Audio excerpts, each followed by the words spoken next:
Hello guys, welcome back. आइए अपने series को फिर से आगे बढ़ाते हैं। फिर से नहीं, बेसिकली ये हमारा एक नया सेशन ही है। इससे पहले मैंने इसके बारे में जो भी जानकारियाँ थी, इससे पहले मैंने ज्योग्राफी भी लगभग कंप्लीट किया है।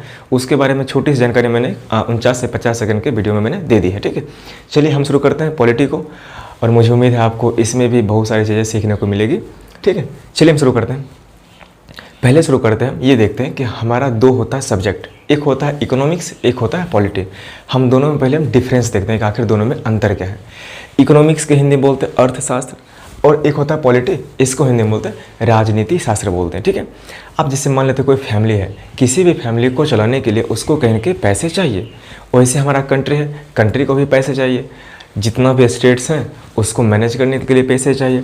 कंट्री का महंगाई कितना है, जिसको इन्फ्लेशन बोलते हैं, डिमांड कितना है, सप्लाई कितना है, बेरोजगारी क्या है, उसके बारे में जो भी जानकारियाँ होती हैं वो पढ़ते हैं हम किस में, अर्थशास्त्र में। अर्थ का मतलब ही बेसिकली होता है पैसा, मतलब मनी का जो भी मैनेजमेंट होता है किसी कंट्री में, हम उसको बोलते हैं इकोनॉमिक्स, मतलब उस सब्जेक्ट को बोलते हैं इकोनॉमिक्स। और जो वो हालात हैं हम उसको बोलते हैं इकोनॉमी बोलते हैं। तो पैसे के बारे में पढ़ाई करते हैं किस में, अर्थशास्त्र में। और जो कंट्री है उसको चलाने के लिए कुछ नियम चाहिए, कुछ कानून चाहिए। जैसे कोई फैमिली है, हम छोटे बच्चों को सिखाते हैं तुमको ये करना है, तुमको ये करना है। वैसे हमारा कंट्री भी है, हमको किसी न किसी नियम को फॉलो करके चलना पड़ेगा ताकि हमारा कंट्री प्रॉपर तरीके से रन कर पाए। तो जो भी हमारे कंट्री में नियम होते हैं, जो कानून होते हैं, मतलब कोई कंट्री कैसे चलेगा, किस नियम पे चलेगा, हम उस नियम कानून को पढ़ते हैं राजनीति शास्त्र यानी पॉलिटी में पढ़ते हैं। आप इस दोनों टॉपिक को समझ गए, मतलब सब्जेक्ट को समझ गए, पैसा का लेन देन इकोनॉमिक्स में और जो नियम है उसका लेन देन राजनीति शास्त्र में। अब बात करते हैं जो भी नियम कानून है हमारे देश में कितना ढंग का है। ऐसे तो कई सारे हैं, लेकिन बेसिकली हमको 3 पढ़ना है। एक का नाम है संविधान, जिसको बोलते हैं कॉन्स्टिट्यूशन। एक का नाम है आईपीसी, जिसको बोलते हैं इंडियन पेनल कोड। एक होता है आपका सीआरपीसी, जिसको बोलते हैं कोड ऑफ क्रिमिनल प्रोसीजर। ठीक है, अब जैसे मान लेते यही हमारा कंट्री है, कंट्री में जितने भी हैं नियम कानून, ताकि हमारा कंट्री कैसे चले, वो सब नियम को किसी न किसी बुक में लिखेगा। उस बेसिकली बुक को ही बोलते हैं हम कॉन्स्टिट्यूशन यानी संविधान। लेकिन हमारे कंट्री के अंदर ढेर सारे पुलिस भी है। पुलिस का काम है जो हमारे कंट्री में जो भी लोग हैं उसको प्रोटेक्शन देना, उसको सुरक्षा देना। तो उसको भी तो कुछ न कुछ नियम फॉलो करना पड़ेगा, नहीं तो कल को ऐसा हो कोई पुलिस गई किसी के पास, उसका कॉलर पकड़ ली और बोले कि चल बे, आप किसी को ऐसे तो नहीं उठा सकते हैं। तो उसको भी किसी न किसी नियम को फॉलो करना पड़ता है। तो जो नियम है एक किताब में लिखा गया है खास पुलिस के लिए, उस बुक को बोलते हैं आईपीसी। हम इसको कभी कभी धारा भी बोलते हैं। ठीक है, तो ये बेसिकली होता है पुलिस पर्सनल के लिए। इसका फुल फॉर्म होता है इंडियन पिनल कोड। ठीक है, एक होता है सीआरपीसी। देखिए जो हमारी पुलिस है उसका काम सिर्फ इतना है कि जो भी पर्सन है, अगर मान लें तो उस पर कोई आरोप साबित हुआ, मतलब देखिए 2 टर्म होता है, एक होता है आरोप, एक होता है दोष। हम मान लेते हैं किसी पर्सन पे इल्ज़ाम लगाते हैं कि वो चोरी किया है, तो वो पर्सन को हम मतलब थाने भेजेंगे। तो पुलिस का काम सिर्फ इतना है कि हम उसको पहुंचाना है कहाँ पे, कोर्ट में। पुलिस ऐसा बिल्कुल नहीं कर सकती है कि अपने मन से उसको 10 साल के लिए जेल में बंद कर दे। जब तक उसकी गलती साबित ना हो जाए तब तक हम उसको आरोपी बोलेंगे। अब जैसे जज बोल दिया ठीक है कि ये मतलब गलत काम किया है, हम उसको तब दोषी बोल सकते हैं। तो पुलिस का काम सिर्फ इतना है कि जो मतलब एक्यूज्ड है, जो आरोपी है, उसको कोर्ट पहुंचाए। अब कोर्ट का काम वहाँ पे यानी जज का काम है वहाँ पे कि वो जो पर्सन है उसको सज़ा क्या मिलनी चाहिए। तो उस सज़ा का भी कुछ न कुछ लिस्ट होगा, उसमें भी ढेर सारे नियम होंगे कि ठीक है ऐसे बंदे को आप जेल में रखिए, ऐसे बंदे को जुर्माना कीजिए। तो वो जो नियम है खास जज के लिए होता है, वो लिखा होता है सीआरपीसी में। ठीक है, आप इतनी बात समझिए, पूरे कंट्री का नियम का बुक संविधान, पुलिस का बुक आईपीसी, जज का बुक सीआरपीसी, इतनी बात समझिए। अब बात करते हैं कि जो हमारा इंडियन पॉलिटी है, ये संविधान बेसिकली इसी का पार्ट है। हमको आज कवर करना है, आज नहीं आज से चलेगा सीरीज, हमको कवर करना है इंडियन पॉलिटी, उसी का पार्ट आपका आता है कॉन्स्टिट्यूशन यानी संविधान। इसी से बहुत सारे क्वेश्चन भी बनते हैं। ठीक है, चलिए एक टर्म आता है जिसको बोलते हैं स्टेट। पहले हम ये समझते हैं कि आखिर राज्य होता क्या है। देखिए राज्य बेसिकली, अब मान लेते कोई राज्य अपने आप को राज्य कब बोलेगा। पहली बात तो मान लेते किसी के पास बहुत बड़ा एरिया खाली है, अगर वहाँ पे ढेर सारे लोग रहते हैं, अगर उसके पास खुद की अपनी सरकार है और उस सरकार को अपना डिसीजन खुद लेने का मतलब अधिकार है, और एक बात और कि उसके पास खुद की वहाँ पे पॉपुलेशन हो, खुद का अपना एरिया हो, अगर 4 चीज़ें सेटिस्फाइड होती हैं तब वो बोलेगा कि ठीक हम स्टेट हैं। ठीक है, नहीं तो बहुत बड़ा एरिया खाली है, लोग है ही नहीं है तो स्टेट होगा नहीं, वहाँ पे सरकार नहीं है तो स्टेट नहीं कहलाएगा। डिप्लोमेसी इसको बोलते हैं। अगर खुद का डिसीजन वो ले नहीं सकता है, अगर मान लेते हैं यहाँ पे कोई स्टेट है, उसके डिसीजन कोई और कंट्री ले रहा है तो हम उसको स्टेट बोल ही नहीं सकते। तो अगर किसी एरिया के पास मतलब किसी भूमि के पास, किसी लैंड वाला एरिया के पास अगर पॉपुलेशन हो खुद की अपनी ज़मीन हो, सरकार हो और उसके पास राइट लेने का अधिकार हो, अपना डिसीजन लेने का अधिकार हो, उसको बोलते हैं बेसिकली स्टेट। एक प्रॉपर एरिया को बोलते हैं स्टेट। अगर वही स्टेट ढेर सारा मिल जाए और एक ग्रुप में रहे, उस ग्रुप को बोलते हैं कंट्री। कल्पना कीजिए हमारा इंडिया है वही है, तो 28 स्टेट जो हो गए वो एक अलग अलग स्टेट है, सब मिलकर रहते हैं एक फैमिली में जिसका नाम है इंडिया।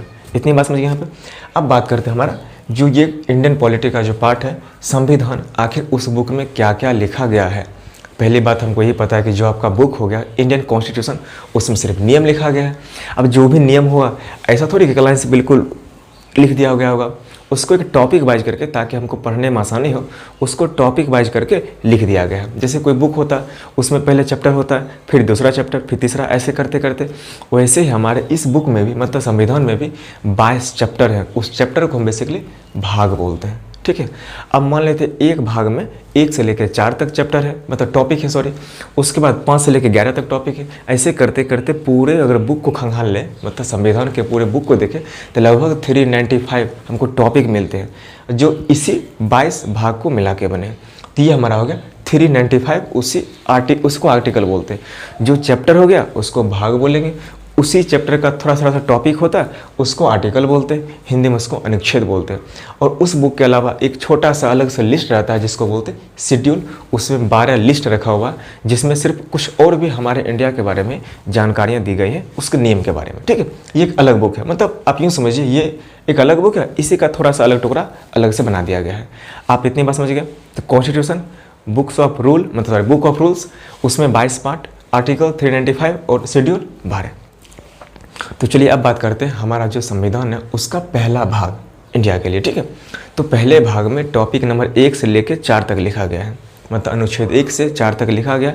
तो भाग 1 हमारा सिर्फ भारत के बारे में इंट्रोडक्शन दिया गया है कि ठीक है ये हमारा भारत है, इसका एरिया यहाँ तक है, इसका बाउंड्री यहाँ तक है, इसमें कितने स्टेट हैं, वो सारी बातें भाग 1 में मतलब चैप्टर नंबर 1 में लिखा गया है। और उसी चैप्टर में 4 टॉपिक है।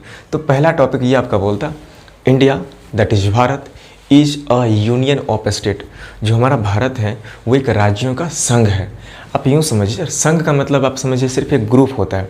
आप देखिए कोई भी कंट्री है अगर चाहती है कि ठीक है हम एक अपना ग्रुप बना के रहें, तो किस तरीके से ग्रुप बनाए ताकि उसका जो स्ट्रक्चर है थोड़ा सा मजबूत हो। तो मिलके रहने के लिए उसका ग्रुप कुछ ना कुछ मजबूत होना चाहिए कि ठीक है कल को वो अलग ना हो। तो उसके मजबूती के अनुसार हम उसको 3 कैटेगरी में डिवाइड करते हैं। तो पहला का नाम है कन्फेडरल, दूसरा फेडरल, तीसरा यूनियन। कन्फेडरल का हिंदी होता है परिसंघ, फेडरल और यूनियन दोनों का हिंदी संघ होता है। आप जैसे मान लेते हैं यहाँ पे 10-12 स्टेट हैं, वो क्या किया ठीक है हम लोग मिलके रहेंगे और एक क्या करेंगे, एक व्यक्ति को बीच में बैठाएंगे, मतलब सेंट्रल गवर्नमेंट जिसको बोलते हैं केंद्र सरकार, और उसके पास कुछ कुछ अपना पावर दे देंगे और वो अपना खुद डिसीजन मेरे बारे में कुछ हद तक ले सकते हैं। अगर सिंपल एक पेपर पे साइन हुआ, ग्रुप बना लिया, हम उसको बोलते हैं कन्फेडरल। और उसकी जब मर्जी हो बाहर जा सकता है, ठीक है। फेडरल भी ऐसा ही होता है, फेडरल भी कुछ ग्रुप मतलब कंट्री का ग्रुप होता है, सॉरी कुछ स्टेट का ग्रुप होता है, वो भी मिलकर रहता है, लेकिन उसमें थोड़ा सा अलग होना थोड़ा सा कहने के मुश्किल होता है, पर निकल वो भी सकता है, ठीक है। मतलब यूँ समझिए ये जब मनाए तब निकल सकता है, ये थोड़ा सा कहने के इसको रूल फॉलो करना पड़ेगा, ठीक है, उससे बात करनी पड़ेगी, थोड़ा सा उसको मनाएगा तब जाके बाहर जाएगा, लेकिन ये भी निकल सकता है। यूनियन ये होता है कि ठीक है आप एक बार अगर शामिल हो गए आप कभी इससे अलग हो ही नहीं सकते, ठीक है। तो सबसे मजबूत ग्रुप आपका होता है यूनियन, यही हमारा भारत है। आज हमारे इंडिया में 28 स्टेट्स हैं, कोई भी स्टेट इंडिया से अलग हो ही नहीं सकता कभी, ठीक है। तो परिसंघ सबसे कमजोर, आप इसका एग्जांपल समझिए, जैसे मान लेते ढेर सारा हम ईंट लेकर आए, ईंट ब्रिक्स समझते हैं, तो उसको ढेर सारा ईंट लेकर आए और एक जगह पे ढेर सारा हम उसको बिल्कुल बारी बारी से चौंक के उसको रख दिए, ठीक है। हमको सिर्फ मतलब वहाँ पे अरेंज करके छोड़ना है, तो क्या मजबूत होगा, एक ईंट को खींचेंगे बाकी सब गिर जाएगा। तो उतना कमजोर होता है हमारा काम परिसंघ। अब मान लेते उसी को जोड़ दें सीमेंट वालों से, ठीक है, तो वो हमारा हो गया फेडरल। लेकिन एक को तोड़ने के बाद उसको भी तोड़ना कहीं ना कहीं आसान होता है, लेकिन यूनियन आप उसे भी बिल्कुल प्लास्टर चढ़ा दीजिए, बिल्कुल पत्थर जैसा बना दीजिए तो कभी टूट ही नहीं सकता, वो होता है यूनियन, और ये है हमारा इंडिया, ठीक है। तो कन्फेडरल का एग्जांपल आपको बहुत कम मिलेगा। यूएन, यूनाइटेड नेशन भी कई सारे पूरे दुनिया में लगभग 200 के आसपास कंट्री हैं, ठीक है। तो लगभग 195 कंट्री का ग्रुप हमारा यूएन हो गया। तो उसमें कई सारे कंट्री शामिल है, अपना नाम लिस्ट करवाए हुए, लेकिन उसके जब मर्जी है तब वो अलग हो सकता। तो ये भी परिसंघ ही है यूएन। ईयू जिसको बोलते हैं यूरोपीय यूनियन, यूरोपियन कंट्री का जो ग्रुप है उसको बोलते हैं ईयू बोलते हैं, मतलब यूरोपीय यूनियन। जब मन तब वो अलग हो सकता है, ठीक है। तो ये भी आपका परिसंघ हो गया। तो काफ़ी कमज़ोर होता है। जो फेडरल होता है उसका एग्जाम्पल आपको अमेरिका मिल जाएगा। अमेरिका में टोटल 50 स्टेट हैं, 50 बोलता है ठीक है भाई साहब हम लोग मिल के रहेंगे और एक वाशिंगटन डीसी में एक अपना सरकार बनाएंगे और वो हमारे 50 राज्य के बारे में सोचेगी। पूरे 50 राज्य का अलग अलग अपना रूल रेगुलेशन होता है, अपना अपना झंडा होता है, लेकिन सब 50 स्टेट मिल कर आता है, जो जिसकी सरकार कहाँ चलती है, वाशिंगटन डीसी से। और जो आपका ये हो गया फेडरल, ये पढ़े लिखे राज्यों में होता है, क्योंकि अगर मान लेते कोई स्टेट उतना पढ़ा लिखा है नहीं तो वहाँ पर तुरंत लोग बोलेगा ठीक हम आपसे अलग हो जाएंगे। तो ये होता है सफल किस में, संघ आपको होता है पढ़े लिखे ग्रुप में। यूनियन हमारा इंडिया हो गया। आप यहाँ तक समझ गए। तो वही पहला अनुच्छेद में ए में, पहला अनुच्छेद के ए में लिखा गया है कि जो भारत है वो एक यूनियन है, इससे कोई भी राज्य अलग नहीं हो सकता। अब बात करते हैं जो हमारा अनुसूची हो गया, सॉरी अनुच्छेद 1 हो गया। अनुच्छेद 1 का जो सेक्शन बी होता है उसमें ये लिखा गया है कि ठीक है जो हमारा इंडिया है उसमें कितने स्टेट्स हैं, जितने भी स्टेट्स हैं उसका लिस्ट देखना है। आप चले जाइए अनुसूची 1 में। अनुसूची आप यूँ समझिए एक अलग से पेज में लिस्ट बना के रखा हुआ है।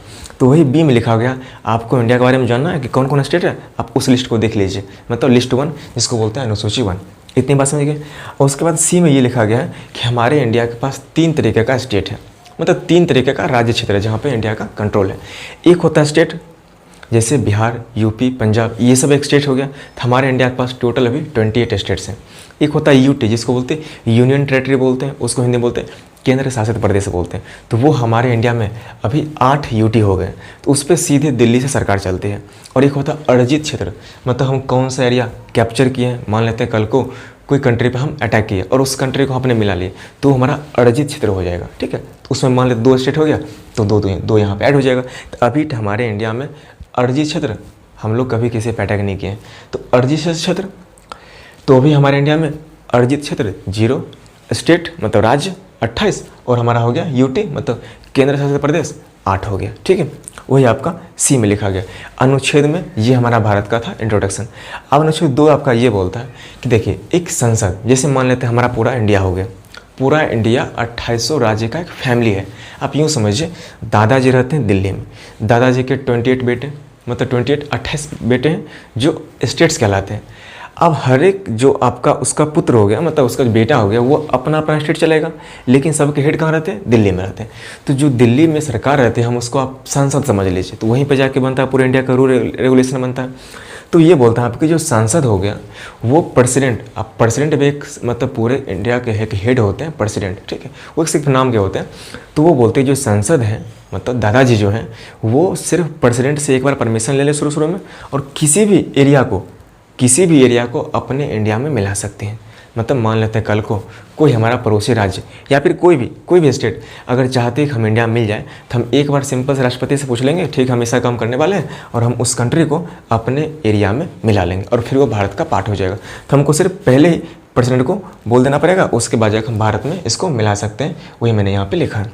इसका एग्जाम्पल आपको मिलेगा सिक्किम देखिए। अच्छा इसके पहले आप ये समझिए संशोधन टर्म क्या होता है। जैसे मान लेते हैं कोई नियम बन गया तो क्या नियम बदल नहीं सकते हैं, कल को हो सकता है कि नियम अभी ठीक नहीं लगे, अभी के टाइम के अनुसार ठीक नहीं लगे तो हमको उसमें बदलाव लाना पड़ेगा। उसी बदलाव को बोलते हैं सुधार यानी संशोधन। संविधान क्या बोलता है उसको बोलते हैं अमेंडमेंट्स बोलते हैं। ठीक है, उसके बाद देखिए सिक्किम, यहाँ पर आपको सिक्किम मिलेगा। सिक्किम पहले कोई राज्य था ही नहीं, यहाँ पर सिक्किम एक अलग देश था, वो भारत का पार्ट नहीं था। उसके बाद यहाँ पे इसके ऊपर मिलेगा आपको तिब्बत मिलेगा। तिब्बत बेसिकली अभी चाइना के कंट्रोल में है।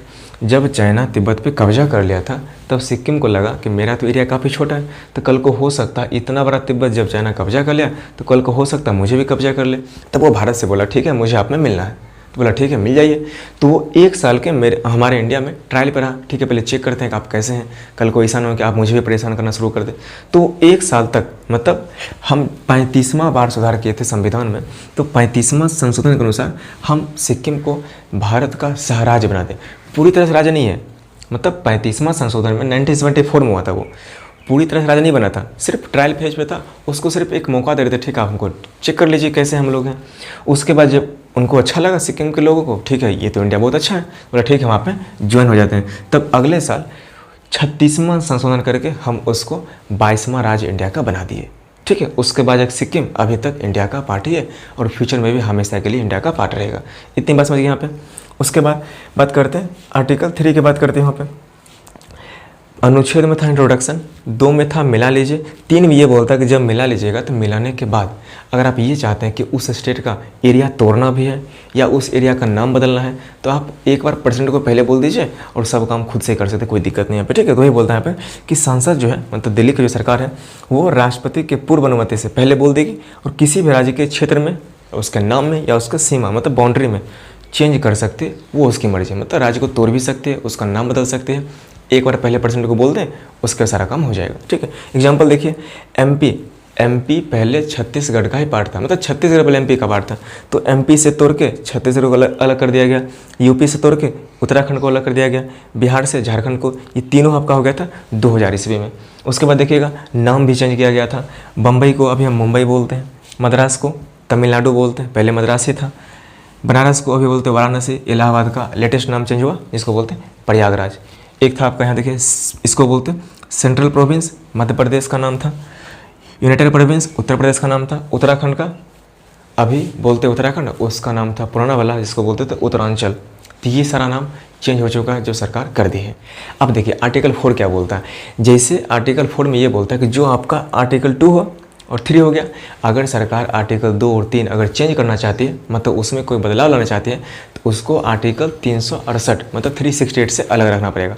हम पहले आप इसको समझ लेते हैं। आखिर बेसिकली ये क्या है, आप यूँ समझिए कुछ काम ऐसा होता है जिसमें हमको प्रेसिडेंट का साइन चाहिए ही चाहिए, मतलब राष्ट्रपति को साइन करना ही पड़ेगा, और कुछ ऐसा होता है काम जिसमें नहीं भी करेगा तो चलेगा, मतलब पहले ही उसको करवा लेते हैं हम लोग।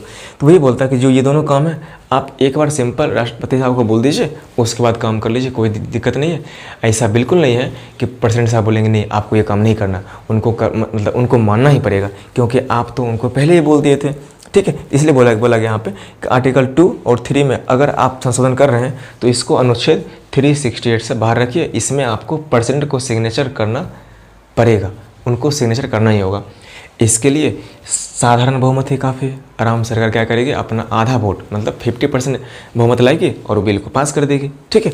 तो ये आराम से काम कर सकते हैं, इसके लिए कोई भी बार बार प्रेसिडेंट को पूछने की ज़रूरत नहीं है क्योंकि आप पहले एक बार पूछ चुके थे, ठीक है। उसके बाद इसी अनुच्छेद में एक बात और लिखा गया है कि अगर आप 2 और 3 को चेंज करते हैं तो इसकी वजह से आपको अनुसूची 1 और अनुसूची 4 में चेंज करना पड़ेगा। क्यों? क्योंकि अगर आप 2-3 चेंज करते हैं इसका मतलब कंट्री को बड़ा कर रहे हैं, यानी मतलब कुछ एरिया को अपने मिला रहे हैं या फिर अपने में तोड़ के थोड़ा सा उसका नंबर बढ़ा रहे हैं। तो अगर यहाँ पर अनुसूची 1 बोलता है कि ठीक है आपके पास कितने स्टेट हैं, अगर आप बढ़ाइएगा तो आपको वहाँ भी चेंज करना पड़ेगा, बढ़ गया। इसलिए 1 भी और 4 में ये लिखा गया है कि अगर आपके पास इतने स्टेट्स हैं तो किस स्टेट से कितने सांसद आएंगे दिल्ली, ठीक है। तो वही आपको चेंज करना पड़ेगा क्योंकि आपका स्टेट का नंबर बढ़ गया या फिर घट गया, ठीक है। तो सारी बातें आपको यहाँ पे 1 में और 4 में भी चेंज करना पड़ेगा, वही बात आपको यहाँ भी लिखने को मतलब देखने को मिल जाएगा, ठीक है। तो ये लिखा यहाँ पे कि इस बदलाव की वजह से अनुसूची 1 और 4 भी कहीं ना कहीं अफेक्ट होगा, ठीक है। चलिए हम भाग 1 का आर्टिकल 1 से लेकर 4 तक कवर कर लिए हैं, ठीक है। इसके बाद भाग 2 शुरू होगा जिसको बोलते हैं सिटीजनशिप, नागरिकता। इसके बाद हम धीरे धीरे इस अपनी सीरीज को आगे बढ़ाएंगे, ठीक है। चलिए मुझे उम्मीद है आपको इसमें बहुत कुछ सीखने को मिलेगा। आप पहले इसका स्क्रीनशॉट ले लीजिए।